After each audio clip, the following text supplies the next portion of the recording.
Let me ask you this: did the roof overhang on the patio before? No. Okay, so it was just like a screen, or what was it?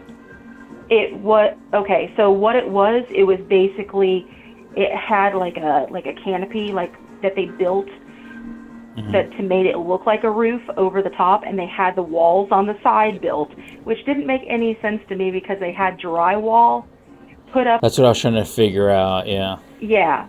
So I don't understand what the heck they were doing because why would you put drywall in something that's built where water can get to it? That's what I was going to ask next. Correct. I don't Okay. understand that. So I think they were planning on enclosing it, but it wasn't ever sealed up, if that makes sense. Sure. Okay. I mean, it. I don't know. We'll And put it that way. that's okay. That's why I like to ask. And then, have you ever done like a survey on this property? Because obviously you're on a better lot, but it does seem based on the GSI maps that I can't tell if your house is encroaching on that double lot. It kind of seems like it is, but I don't know if you had a formal survey for that or not. I have not. I do know that they said there was plenty of room to the side to be able to build another house because um, the house goes so deep back. Like if you cleared out all the trees and stuff into the backyard, you would have a lot of room if you built down or if you built like up, you would have, Hmm. plenty of space there. And there's also two septic tanks on the lot.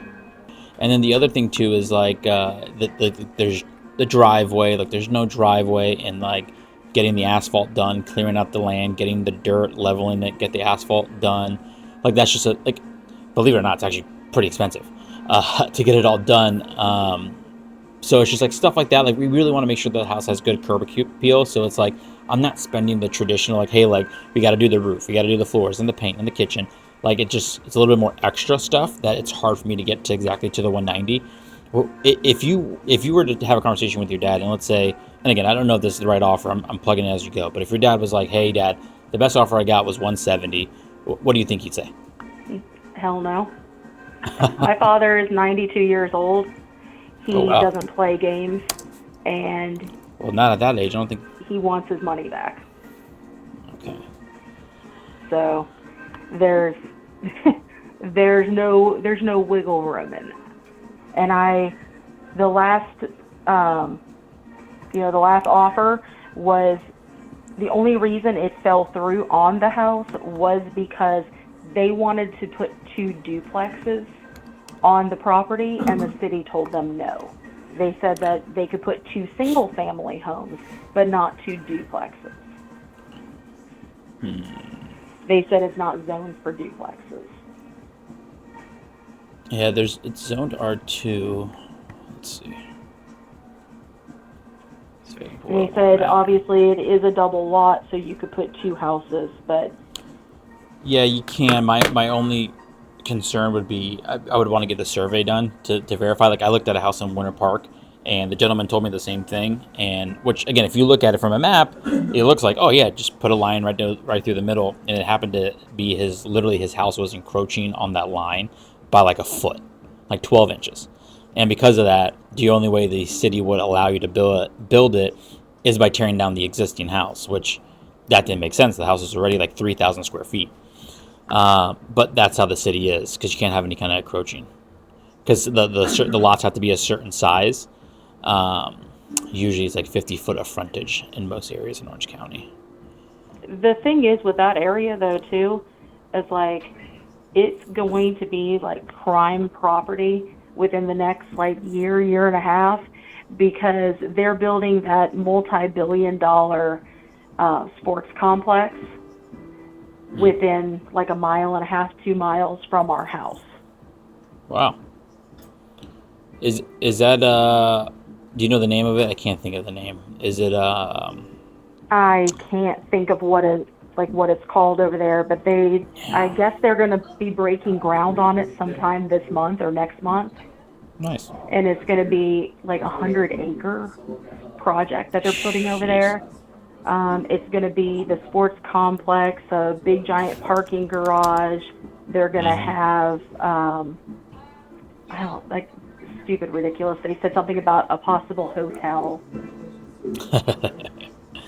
I love it. Yeah, it's gonna, that area is going, like, the prices are going to go through the freaking roof because there's going to be people that are going to want to live there, that are going to, you know, that are going to be working there, that are going to want to be closer, or people that just want to be near a sports complex. But I'm not one of those people. And where did you say you're located at now? We're in Tavares now. Oh, Tavares, that's right. Yeah, outside of Leesburg. Nice.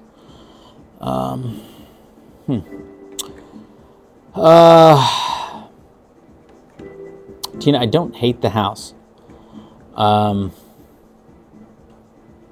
My biggest question is this lot. If I can do something with the lot, I think there's a chance I can get to 190.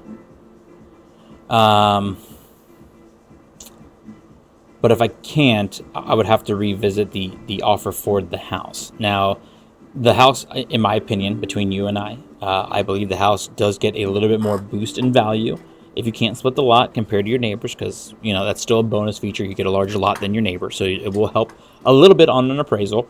But the real value is if you can split it. Now, I would need to call the county real quick to see if there's any old surveys they have.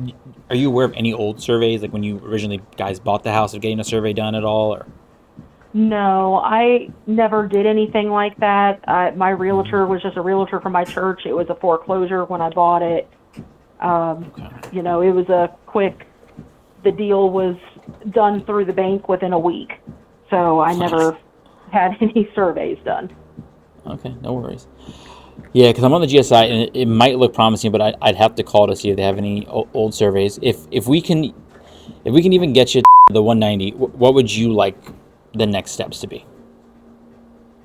Close as soon as possible, because I'm getting very stressed out hearing from my father every single day about the money. I'm not even going to lie to you. So, let me ask you this. If I was able to, I don't normally like to do this, but just for the sake of maybe putting your father a little bit at ease and helping you out, I would potentially put an agreement in place at 190 contingent on that lot, or that house not being encroaching on the other lot, and we can go from there. And if the lot is not encroaching, and again, I should hopefully find out relatively soon. It's just going to take a minute with the county, because obviously, you know, it's government worker, government shutdown. They're not the fastest, but at least if they give me the thumbs up, we just head straight to closing. Okay. Yeah. Go. I guess see if you can get a hold of the city and figure out, you know, what they have going on. Because I mean, obviously they're still open, so that might be an easier process. Correct. And if you can do the 190, the house and the property is yours. Okay, so while I'm going to call the city now, I'm going to have Joelle write up the agreement regardless. Because again, if they don't give me an answer right away, let's at least start the process. Because the last thing you want to do is wait, and then, you know, we're just extending longer. Because if we want to close fast, let's close fast. And then just so you know, our typical closing is 30 days. It's on or before. So if everything moves faster, we can close faster. But just because, you know, policy-wise, every house that we buy is 30 days, it's kind of like an assembly line. So, but obviously we can try to get this closed before Thanksgiving. Okay? All right. So, what's your schedule look like in the next, 30 minutes? I'm free. Okay. Do you want to just stay on hold? Would you like us to give you a call back? What would you prefer? Go ahead and give me a call back, because my phone's getting a little low on the battery. That way I can charge it up so I don't miss your call. That's good, Tina. Is this the best number? Is there any other numbers we can reach out? This is my cell. All right. Yeah. Just keep a lookout for our phone call. I'm going to call the city as we speak, and then, like I said, I'll have Joelle write up the 190 contingent on the survey, and we'll go from there. Okay, sounds good. All right. Thank you so much. I'll call you back. Joelle had a hot PPC lead come in. Seller super motivated. Got fucked over by Mark Spain. Go figure. And they couldn't sell their house. Granted, it's really not a Mark Spain house. It's dilapidated. The back porch is falling off. There's no driveway. It's beat up. It's wood frame. It's pretty gross. But there's a double lot on the house. She's tired of the realtor. She canceled the listing. She wants to sell. She owes her father a bunch of money on the house that she's trying to repay him, and she's harping on it. So I came in on the TO, a takeover phone call, to help Joelle build the authority on there, come in as a stronger figure to come in and be like, hey, the reason you brought me in here is to get the deal done. He told me that it was super important to get this done, so he brought it straight to me, skipped the whole team, the underwriting process and everything, because he didn't want you to be stuck in the mud and getting screwed over and over and over again. She appreciated that because now it made the conversation more serious, and she went from wanting 230 all the way down to 190, and hopefully we can get her down for a little bit more, but either way, 190 is a good deal. So if you have multiple people in your office or somebody, a partner who can help take over phone calls, it'll help your sales process 110%. Stay tuned. We'll call the city and cross our fingers. Hopefully it's money in the bag. Yeah, I'm looking to speak to the zoning department about potentially splitting a lot. Okay, I'll transfer you now. Was there anything else today? That's it. All right, enjoy the rest of your afternoon, and thank you for calling Orange County 311 sales. Thank you. You're very welcome. Hello, welcome to Orange County Zoning Division. Our office is located at... If we're able to split the lot, you would save the house and then renovate the house and then build a new one, new construction. Well, you really want to make sure you emphasize the fact that there's other opportunities. Don't just look at the house. Can you build on it? Is there any kind of add value to a house, which typically most don't, but in this case it's on a double lot. It has big enough frontage to put another house on there. The question is can we actually build one, and would a survey approve another house being built, aka the zoning? So if that happens, then she wanted 190 for the house, which I think you got to be at 160. But if there's a whole lot where I could build a $400,000 house, then that's tremendous value for only 30 grand. Please press 9. Otherwise, please continue to hold. So sometimes going the extra mile is beneficial if you know the right questions to ask. You wait on hold for an hour to get the right answers, because whether you buy it yourself or not, the way you advertise it to buyers, they're going to have the same questions. Can I split the lot? What did zoning say? They're going to be on hold. So I'll talk to zoning and be like, can I split this lot? Can you send me an email about all that, stating that? Why do I do that? One, well, if I purchase it myself, I want that. And two, if I don't purchase it myself, I can forward it to buyers, because it makes their buying decision a heck of a lot easier. And if they don't have it, and I have to order a survey, it's a $400 risk I have to take to hopefully sell a deal. Do they answer before 4 o'clock? What do we think? It's 3:55. Shit, I ain't gonna pick that up. I'm leaving in 5 minutes. I'm gonna waste my time on that motherfucker. I don't get paid enough. I went to jury duty. You know what they offer you if you miss work? $15. And if it's longer than 5 days, it goes to 30. I never went, and I actually went because it was like my 5th time. I loved it. I think everybody should do jury duty. Listening to people's bullshit and complain. It's awesome. And then getting to decide their fucking fate. It's pretty cool. I enjoyed it. Orange County Zoning, Danielle speaking. How can I help you? Hi, yes. I was looking about purchasing a house on... The house has an existing dwelling on it, but it's on a larger lot, and I'm trying to see if there's any records or anything that you guys show that if on that double lot, if I can build a second house. Let me see. Because based on the GIS map, it seems like the lines work, but obviously you guys will know better than I do. Okay, let me take a look. Sure. Okay, and it's a single-family home, right? Yeah, single-family dwellings currently on there. Yes. Okay. Because it looks on the GIS map that it's like 125 wide, and the house is only on 75, and there's looks like the other 50 frontage is vacant. Yeah, that looks about right to me too. Yeah, so for a single-family in R2 zoning district, the minimum land area is 4,500. So that's good. Yep. The second thing to look for is that the homestead exemption is granted, and it looks like it was, so that's good. Okay. So that would be a good starting point. It looks like you would be able to, but you still do have to apply, so that way we can really review what you're proposing and so on and so forth. There is a lot of code requirements for accessory dwelling units, like living area, the amount of bedrooms. Well, I wasn't thinking about doing like an ADU. I was thinking about actually building another house. Okay, a secondary house. Yes, ma'am. Okay, that's different. Is the second dwelling going to be its own standalone dwelling? Correct. You're Yeah, proposing? it would be a separate address and everything. Okay.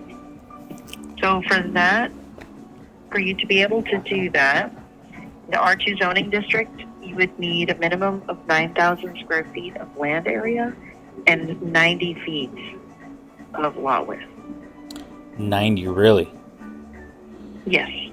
Okay. Is this just because it's like in a different district or anything like that in Ocoee? Because I mean, I've done houses on 50 by 150, which is typically like 7,500 square feet, and a lot of them are requiring 50. I know like Belle Isle, Florida, is like they want 75.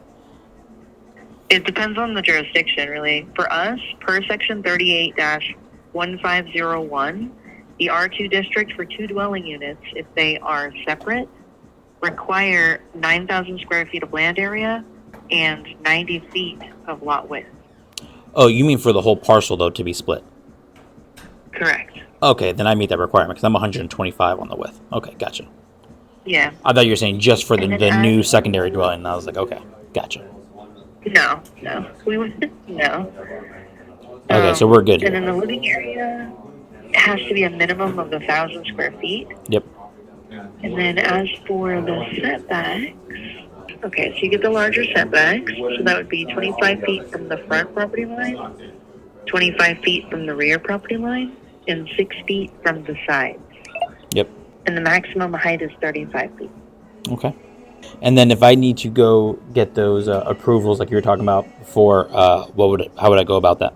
You would have to apply for the permit Okay. through Orange County Fast Track. Okay. And how long do you normally think that takes? I'm not sure of the time frame. We are only involved in the middle part of the permit. Okay, gotcha. And then obviously this is all based on kind of what we're looking for at an aerial standpoint on the GIS. But if I go through that, they were going to require me to get a survey on the property, et cetera, to make sure that the lot lines make sense. Right. Okay. All right. Well, you have been tremendously helpful. Thank you. I appreciate it. Let's write it up, Joel. Write it up. Let's call while you do that. Hello. Hey, it's Anthony again. How are you? Hey, doing all right. Excellent. So I think I only have good news. Some of it I'm still waiting for, but after being on hold for felt like forever, I talked to zoning. You do have R2 zoning. They will allow a secondary dwelling. The only unknown is until I put an application in and actually start the process and get a formal survey, it's still up in the air. She goes, hey, based on the GIS map, just like I told you, it looks like it's possible. She also agreed with me.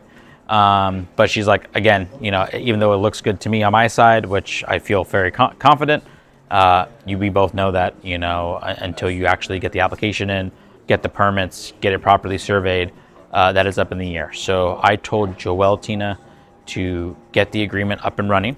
Let's get it to you.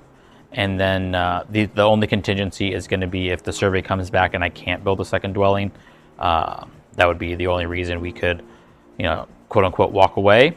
But I feel strongly optimistic. I've built several houses here in Central Florida, and the zoning person also felt optimistic. I just have to wait for somebody else to tell me yes. But I can't do that until we have an agreement in place, so that way I can pull the permits, because all that costs money. Okay. And how long?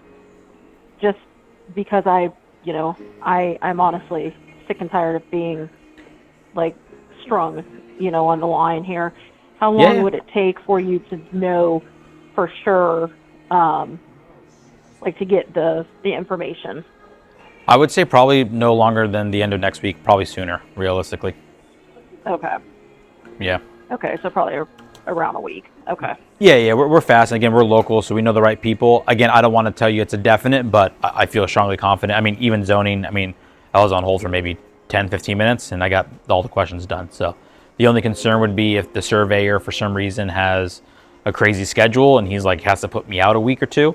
But at that point, I could see about getting somebody else to do the survey and ordering a rush. So I wouldn't feel too nervous if I was you. I'm going to try to move fast because, again, if I'm willing to spend the money to get it done, I would also want a quick answer. So, but we're going to write it up. It's just you on title, right? Yes. Okay. Do you have any other questions in regards to the process? The only thing is, I know because when I bought the house, my last name was Buffo, but then since then I've gotten married, so then my last name is. I'm not sure if you are going to need to hyphen that or do whatever you need to do on that, but I just wanted to make sure you knew that. Yeah, let's just hyphen it just in case. I don't want title to kick it back to me, so we'll put on there. So at least we have them both, if you're okay with that. Yeah, that's fine. I just wanted to make sure that you were aware. So yes, yeah, you're good. So what I'm gonna do, because the title on the property is still. So on the seller line, it's gonna say Tina Buffo, but on the signature line, I'll put Buffo-Winters, just so that the title company is aware that there's a secondary last name. So that way they don't get confused. Okay, they'll handle that with you. I just want to make sure the contract reflects both, so that way you're okay. Okay, yeah, that's why I mentioned it, just because I didn't want something to get messed up. Funny enough, Joelle just sent me a message asking me the same thing. I was like, I'm literally talking to about that. So you're good. All right, cool. So just stay on hold real quick. Joelle said he's about to be done. We are going to ask to walk you through it, just so there's no stone unturned. We want to make sure you're fully aware of everything that's going on. It's relatively quick. Joel's been with me for 6 years. He was actually the first guy I ever hired. So he'll take care of you here, and then yeah, we'll go from there. And then I appreciate you. And if you have any other questions, feel free to just ask for me. I'm here pretty much every day. And we'll go from there, and then yeah, and we'll get you to closing. Okay, sounds good. Thank you. All right. I just helped tie up on that phone call. Joelle is now going to finish the process and go through the entire agreement with, so that way she feels extremely confident about what's going on. A lot of you lose your sellers because you just send a fucking blind agreement and you don't actually walk them through it, and then they don't understand it. They don't feel as obligated. They're most likely to ghost you. But if you walk someone through the whole agreement, line by line, answer all the questions, understand the objections that could come up, explain to them that there's an inspection period, that people will go to the property, that there's gonna be a lockbox on there, your chances of closing is a lot higher than just being like, you know what, I'm gonna send to this lady, hopefully she signs it so I don't have to explain it because I'm too lazy or I'm too nervous or I might not know the terms. Walk them through it. Even if you have to read it to them, you wanna make sure your sellers are fully aware of what's going on, and that will lead you to more closings at the closing table. And if you guys wanna see more live videos like this, hit the subscribe button. And if you want a copy of our contract that we personally send out to our sellers that Joelle is going over right now, click the link in the description. See you guys in the next one.